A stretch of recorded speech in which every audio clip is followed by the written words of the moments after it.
దేవుడైతే ఎలా చేస్తాడు సిలువ పైన అన్నాడు ఆయన. యేసు దేవుడిగా చనిపోలేదు సిలువ పైన, మానవుడై చనిపోయాడు సిలువ పైన. God cannot die, but when God becomes man he can die.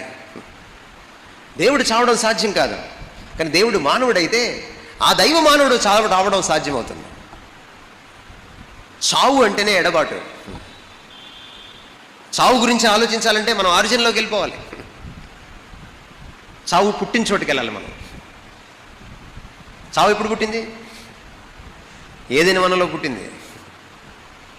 పాపం ఎక్కడ పుట్టిందో అక్కడ చావు పుట్టింది. అందుకనే పాపం వల్ల వచ్చి జీతం మరణం అన్నారు. నువ్వు ఆ పండు తిని దినమనా అంటే నువ్వు నాకు తిరుగుబాటు చేసిన దినమనా, నువ్వు నాకు వ్యతిరేకంగా ప్రవర్తించిన రోజున, నువ్వు నేను గీసిన గీత దాటిన రోజున చస్తావు అన్నాడు దేవుడు మనిషితోటి. ఆ రోజున చాలా చావులు సంభవించాయి. శారీరక మరణం వెంటనే రాలేదు వాళ్ళకి, కానీ దేవుడితో మొట్టమొదట కట్ అయిపోయారు. ఆధ్యాత్మిక మరణం హవ్వకి ఆదాముకి పడలేదు, కయ్యనికి హేబుల్కి పడలేదు.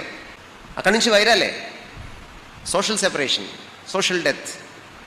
ఆదాముకి తనకేం జరుగుతుందో తనకు అర్థం కాలేదు. Psychological death, psychological separation. అనేక రకాలైన మరణాలు సంభవించాయి అక్కడ. ప్రకృతికి మనిషికి వైరం సంభవించింది. అప్పటిదాకా క్రూర మృగాలు లేవు, అప్పుడే క్రూర మృగాలు విషసర్పాలు వచ్చినాయి, అప్పటిదాకా లేవు. Ecological separation. ఆ తర్వాత 930 సంవత్సరాల తర్వాత ఫిజికల్ డెత్, శారీరక మరణం వచ్చింది. పాపం మరణాన్ని కొని తెచ్చింది.